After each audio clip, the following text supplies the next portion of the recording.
नमस्कार दोस्तों, आज हम अपनी इस वीडियो में कुछ इंपॉर्टेंट क्वेश्चन डिस्कस करेंगे रेलवे ग्रुप डी एग्जाम 2021 के लिए।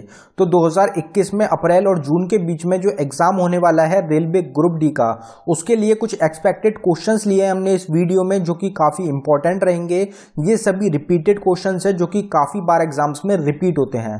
तो वही टॉपिक्स लिए गए हैं जो कि आपके एग्जाम्स में पूछे जा सकते हैं। तो अगर आपको वीडियो पसंद आए तो वीडियो को लाइक ज़रूर करें। तो चलिए दोस्तों, स्टार्ट करते हैं वीडियो। देखते हैं पहला क्वेश्चन क्या है।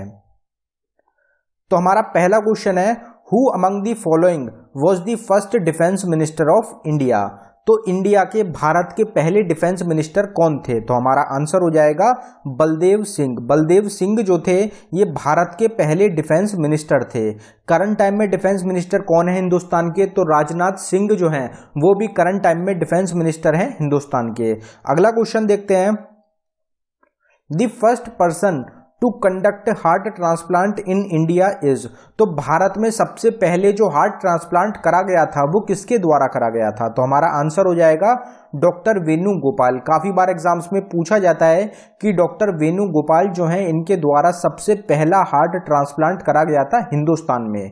यहाँ पे जो बात हुई है वो हुई है हिंदुस्तान की। अगर पूरे वर्ल्ड की पूछी जाए कि दुनिया में सबसे पहला हार्ट ट्रांसप्लांट किसके द्वारा करा गया था, तो वो हो जाएंगे doctor Christian Barnard. Doctor Christian Barnard जो है इनके द्वारा सबसे पहला जो हार्ट ट्रांसप्लांट था वो कंडक्ट करा गया था। कहाँ पे हुआ था? तो साउथ अफ्रीका में किया गया था। दोनों क्वेश्चन इंपॉर्टेंट रहते हैं, आपको दोनों याद रखने हैं। और दोस्तों, जो ये स्पेशल वीडियोस होंगी जो कि हम स्पेशली तैयार कर रहे हैं आपके लिए ग्रुप डी एग्जाम्स के लिए, तो उसकी हमने एक सेपरेट प्लेलिस्ट बना दी है जिसमें सारी वीडियोस जो होंगी वो ग्रुप डी फोकस्ड होंगी। तो उसके लिए आप ऊपर आई बटन पे क्लिक करके हमारी प्लेलिस्ट देख सकते हैं ग्रुप डी के नाम से। साथ ही जो उसका लिंक होगा वो आपको डिस्क्रिप्शन में भी प्रोवाइड करा दिया गया है। अगला क्वेश्चन देखते हैं, चंडीगढ़ वॉज डिजाइंड बाय। तो चंडीगढ़ की जो डिजाइनिंग करी गई थी, ये आप सबको पता ही होगा कि चंडीगढ़ जो है बिल्कुल एक प्लैन्ड सिटी है। तो इसकी जो डिजाइन करी गई थी ये किसके द्वारा करी गई थी? तो हमारा आंसर हो जाएगा ली कॉर्बुसियर। ली कॉर्बुसियर जो है इनके द्वारा डिजाइन करा गया है चंडीगढ़ को। ये क्वेश्चन काफी इंपॉर्टेंट रहता है और एग्जाम्स में जरूर पूछा जाता है। अगर आपसे ये पूछा जाए कि दिल्ली जो है वो किसके द्वारा डिजाइन करी गई, तो एडवर्ड लुटियंस जो हैं इनके द्वारा डिजाइन करा गया था दिल्ली को। या फिर हम कह सकते हैं पार्लियामेंट को भी इन्होंने डिजाइन करा था, इंडिया गेट को भी इन्होंने डिजाइन करा था। तो दिल्ली जो है, पूरी जो दिल्ली सिटी रहेगी, न्यू दिल्ली जो रहेगी, उसको एडवर्ड लुटियंस के द्वारा ही डिजाइन करा गया था। दोनों क्वेश्चन इंपॉर्टेंट रहते हैं। अगला क्वेश्चन देखते हैं, Geeta Chandran is well known as.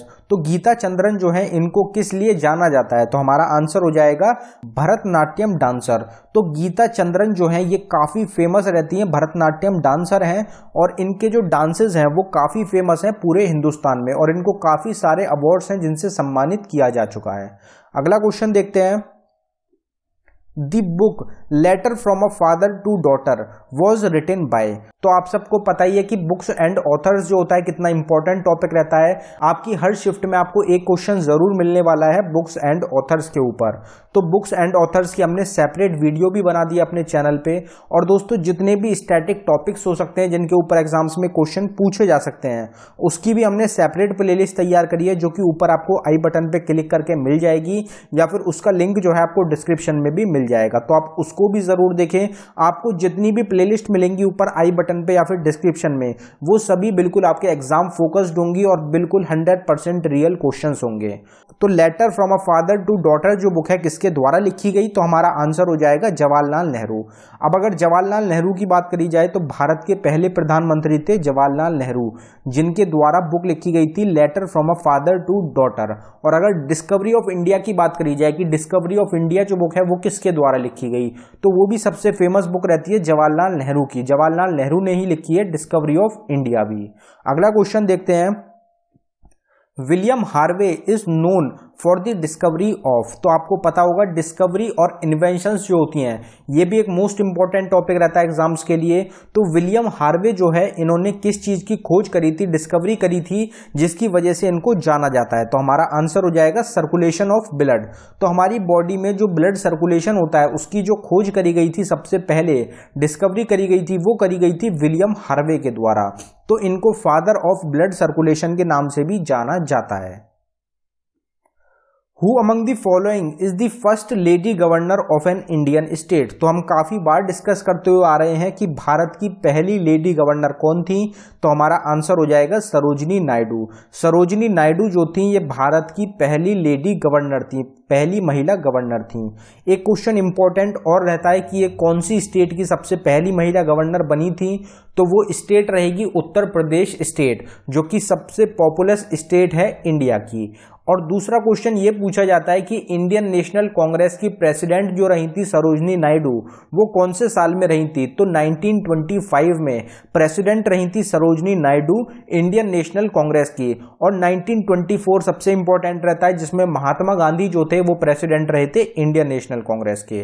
अगला क्वेश्चन देखते हैं, What is the main component of biogas and natural gas. तो आप सबको पता ही है कि बायोगैस और नेचुरल गैस जो होती है उसमें सबसे ज्यादा अमाउंट में जो कंपोनेंट पाया जाता है वो कौन सा होता है, तो हमारा आंसर हो जाएगा मीथेन। मीथेन जो होता है सबसे मेन कंपोनेंट होता है बायोगैस और नेचुरल गैस का, और ये क्वेश्चन एग्जाम्स में काफी बार पूछा भी जाता है। Which of the following was the first bank established in India. तो पहला बैंक जो भारत में इस्टेब्लिश करा गया था वो कौन सा बैंक था, तो हमारा आंसर हो जाएगा bank of Hindustan. Bank of Hindustan जो था ये भारत का पहला बैंक था जो कि इस्टेब्लिश करा गया था। तो ये आपको ध्यान रखना है कौन से साल में इस्टेब्लिश करा गया था, तो 1770 में इस्टेब्लिश करा गया था भारत का पहला बैंक, जो कि रहता है बैंक ऑफ हिंदुस्तान। अब यहाँ पे जो हमारा थर्ड ऑप्शन है वो रहेगा state bank of India.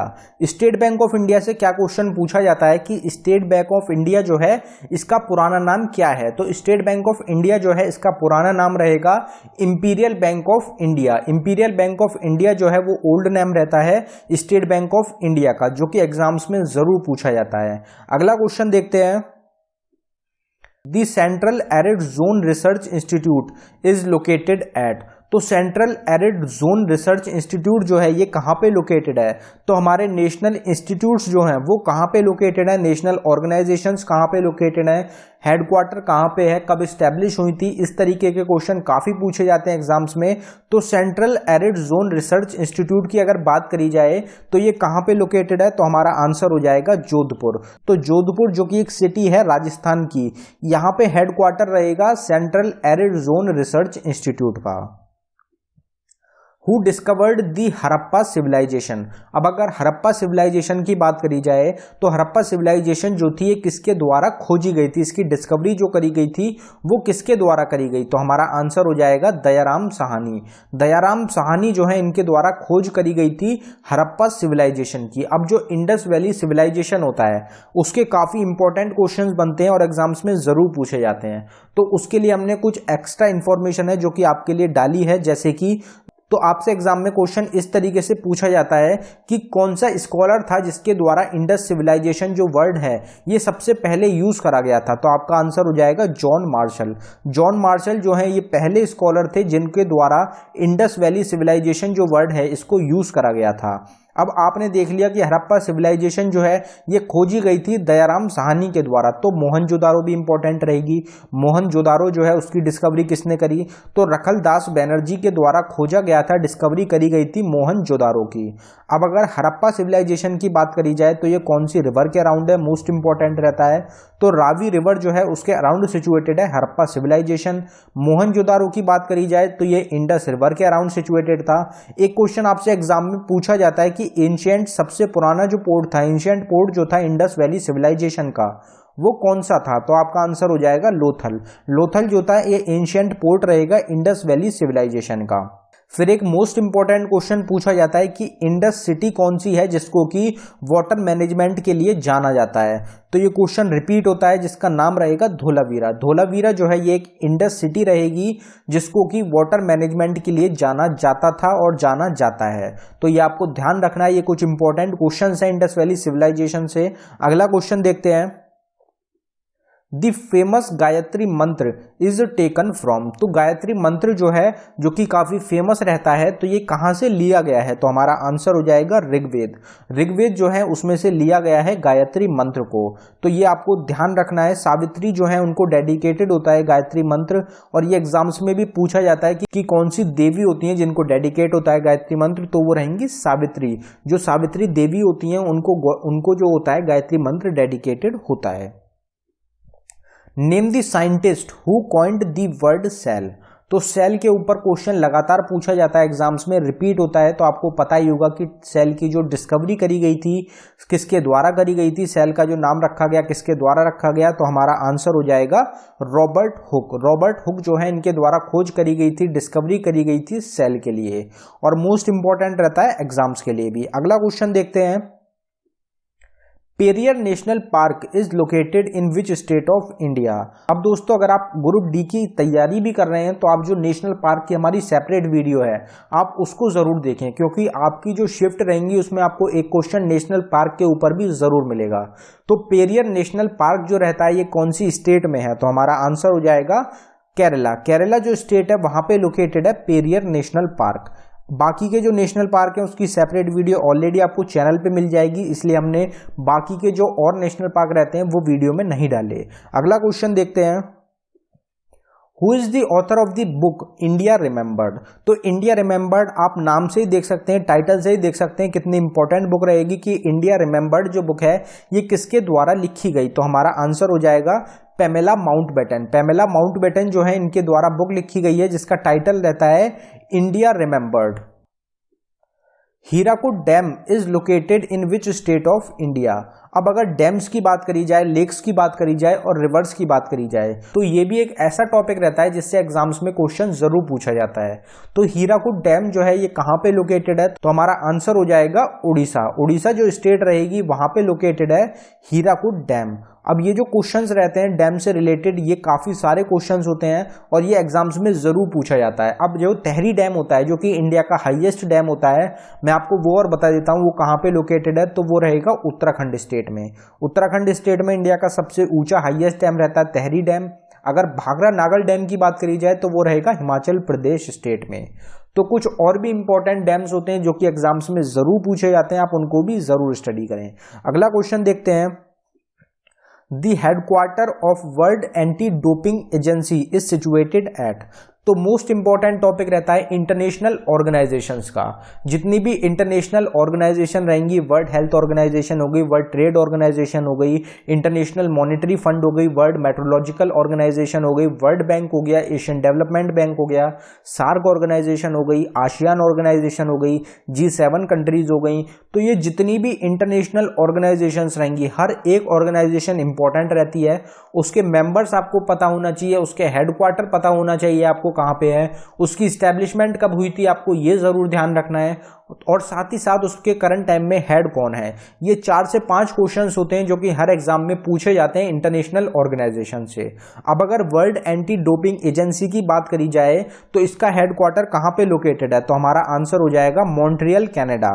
Montreal जो जगह रहेगी कनाडा में वहां पे हेडक्वार्टर रहेगा वर्ल्ड एंटी डोपिंग एजेंसी का। Who is the vice chairman of NITI Aayog. NITI Aayog के वाइस चेयरमैन कौन है? तो हमारा आंसर हो जाएगा राजीव कुमार। राजीव कुमार जो है ये अभी करंट टाइम में वाइस चेयरमैन है नीति आयोग के। तो आरआरबी एनटीपीसी का जो एग्जाम हुआ है उसमें 4 से 5 बार इस क्वेश्चन को पूछा गया है कि नीति आयोग के जो चेयरमैन है वो कौन होते हैं? तो वो होते हैं नरेंद्र मोदी। जो भी प्रेजेंट टाइम में प्राइम मिनिस्टर होंगे वो नीति आयोग के चेयरमैन होते हैं। फिर नीति आयोग के वाइस चेयरमैन होते हैं राजीव कुमार, ये आपको ध्यान रखना है। नीति आयोग के सीईओ पूछे जाते हैं तो अमिताभ कांत जो हैं ये करंट टाइम में सीईओ हैं नीति आयोग के।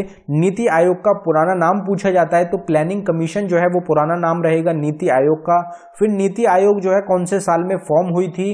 तो वो रहेगी 2015 में फॉर्म हुआ था नीति आयोग। तो ये कुछ इंपॉर्टेंट क्वेश्चंस होते हैं जो कि एग्जाम्स में पूछे जाते हैं नीति आयोग से। Bedara Vesha is a popular folk dance of which state. तो बेदरवेशा जो होता है ये कौन सी स्टेट का पॉपुलर फोक डांस होता है? तो हमारा आंसर हो जाएगा कर्नाटका। तो कर्नाटका जो स्टेट रहेगी वहां का एक इंपॉर्टेंट फोक डांस होता है बेद्र वेशा। अब दोस्तों जो इंपॉर्टेंट फोक डांसेस होते हैं उनके ऊपर हमने कल ही आपको एक सेपरेट वीडियो प्रोवाइड कराई है जिसमें काफी सारे इंपॉर्टेंट फोक डांसेस जो होते हैं हमने वो डिस्कस करे हैं, तो आप उस वीडियो को भी जरूर देखें। फोक डांसेस के ऊपर भी क्वेश्चन जरूर पूछे जाते हैं एग्जाम्स में। अगला क्वेश्चन देखते हैं, Sariska national park is located in which state of India.